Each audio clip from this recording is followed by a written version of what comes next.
নমস্কার, শুভ দুপুর। কেমন আছেন সবাই? আমার চ্যানেলে নতুন একটা ব্লগে আপনাদের সকলকে জানাই অনেক স্বাগত, সঙ্গে অনেক ভালোবাসা। আজ হলো বৃহস্পতিবার, এখন বাজে হলো 3:45। এখন থেকে একটা নতুন ব্লগ স্টার্ট করছি। আর এই যে দেখুন, আমার বৈরাগসোনা রেডি হয়ে গেছে, রেডি। এই যে দেখুন, নতুন বছরে যে নতুন ড্রেসটা কেনা হয়েছিল এটা ওকে পরিয়ে দিয়েছি। আপনারা বলবেন আমার মৈনাককে কেমন লাগছে জামাটা পরে। এই যে দেখুন, এই যে আমার মনুকে কেমন লাগছে আপনারা বলবেন। আমি এখন ঝটপট রেডি হয়ে যাব হলো আমার শ্বশুর বাড়িতে, মানে মিঠুনদের বাড়িতে। ওদের বাড়িতে একদিন গিয়ে এসেছিলাম, কিন্তু খাওয়া দাওয়া করা হয়নি, তো খাওয়া দাওয়ার নেমন্তন্ন আছে। গতকালকেই ছিল, বাট যেতে পারিনি, তো আজকে যাচ্ছি। তো এখন ঝটপট রেডি হয়ে বেরিয়ে পড়বো। হ্যাঁ, এই যে দেখুন আমি রেডি হয়ে গেছি। সেদিনকে যে কুর্তিটা কিনেছিলাম, নতুন কুর্তিটা পরে নিয়েছি, কিন্তু এটার গলাটা এত বন্ধ, একদম দম বন্ধ হয়ে যাওয়ার মতন অবস্থা। একটু ফাঁকা হয় না, এইটুকু জাস্ট মাথা দিয়ে ঢোকাতেও কষ্ট হয়ে যায়। এই যে এ নিয়ে আমার ইয়েলো কালারের 4টা ড্রেস হয়ে গেছে, যেখানে আগে একটাও ছিল না। ছেলেকে তো রেডি করে দিয়েছি, ও ঘুমিয়ে পড়েছে, আমিও রেডি। এখন জাস্ট বেরিয়ে পড়বো। হ্যাঁ, আর এই যে সন্দেশকে ঘরের মধ্যে বেঁধে দিয়েছি, এখনো টের পাইনি আমরা যে বেরোবো। টের পেলেই চিল্লা চিল্লি। এই যে উনি রেডি হয়ে যাচ্ছেন, উনি রেডি হলেই আমরা বেরোবো। এই যে আমরা বেরিয়ে পড়েছি, চলে এসেছি, রাস্তায় লাগিয়ে নিয়েছি হেলমেট। একদম ভালো লাগে না। আর মৈনাক না অবাক দৃষ্টিতে তাকাচ্ছে আমার মাথার দিকে, যে আমি মাথায়টা কি লাগালাম। কই কই কই রে?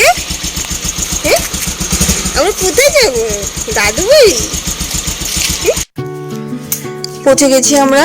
আর এই যে দেখুন, সোনার ঠাকুমা আর সোনার পিসি দুজনেই চলে এসেছে আমাদেরকে, মানে আমাদেরকে না, সোনাকে কোলে নেওয়ার জন্য। কে আগে কোলে নেবে, তো ঠাম্মা এসে কোলে নিয়ে নিয়েছে। এখন সোনার ঠাম্মা সোনাকে মুরগি দেখাচ্ছে, আর আমি চলে যাচ্ছি হলো ভেতরে। এই যে ওইদিকে রাস্তার মধ্যে কয়েকটা মুরগি ঘুরছিল, তো ওগুলিই দেখাচ্ছিল সোনাকে।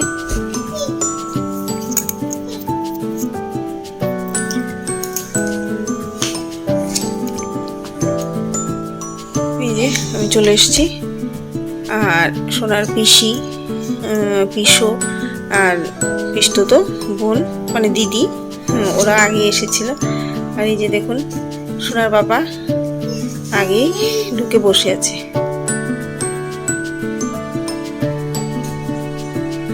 এসে ওদের সঙ্গে গল্প জুড়ে দিলাম।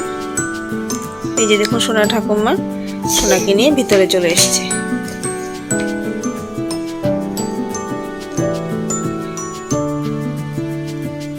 আর আমার পাপা ঠাকুমার কোলে নাচানাচি করছে। এখন কে কোলে নেবে সেটা নিয়েই সমস্যা। যে একটুখানি ঠাকুমা নিল, তারপর আবার পিসি নিয়ে চলে গেল। এমনিতে তো বাড়িতে কারোর কোল পায় না, শুধু মায়ের কোল আর বাপের কোল। তো কোথাও বেড়াতে গেলে আমার সোনা সবার কোলে বেশ মজা করেই চড়তে পারে, মানে এখনো মুখ চিনতে শিখিনি, সবার কাছেই যায়। দেখুন কি দুষ্টুমি করছে।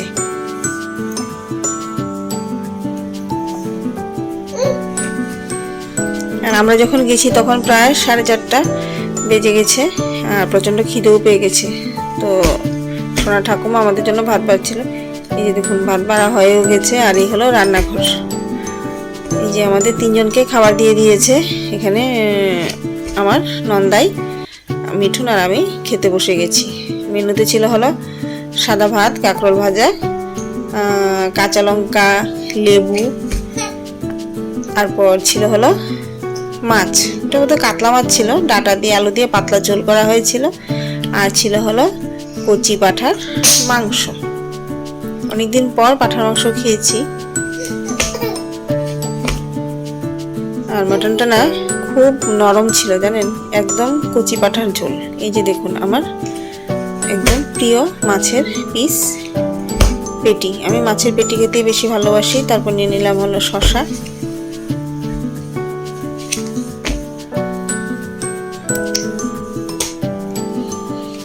মাছটা দিয়ে একটুখানি খেয়ে নিলাম, আর খেতে খেতেই চলে আসলো হলো মাটন। এই যে মিঠুনের পাতে পড়ে গেছে, তারপর আমাকেও দিয়ে দেওয়া হয়েছে। আর সঙ্গে নিয়েছিল একটা আলু, কারণ আমি মাংসর আলু খেতে খুব ভালোবাসি। আর আমার পাতে পড়েছিল হলো নাল্লি পিস, আর আমি কিন্তু চুষে খেতে খুবই ভালোবাসি, যে নাল্লিটা আর কি। এই যে দেখুন, চুষা মাত্রই মুখে চলে এসছে। দুর্দান্ত হয়েছিল মাংস, খুবই সফট, মানে খুবই নরম। তারপর সোনার বাবা ওকে ঘুম পাড়াচ্ছিল, আর আমি একটু রেস্ট করে নিলাম, কারণ আমরা কিন্তু তখনই বাড়ি ফিরিনি, আমরা রাত্রিবেলা একবারে খাওয়া দাওয়া করে বাড়ি ফিরেছিলাম। আজকের জন্য এটুকুই, আপনাদেরকে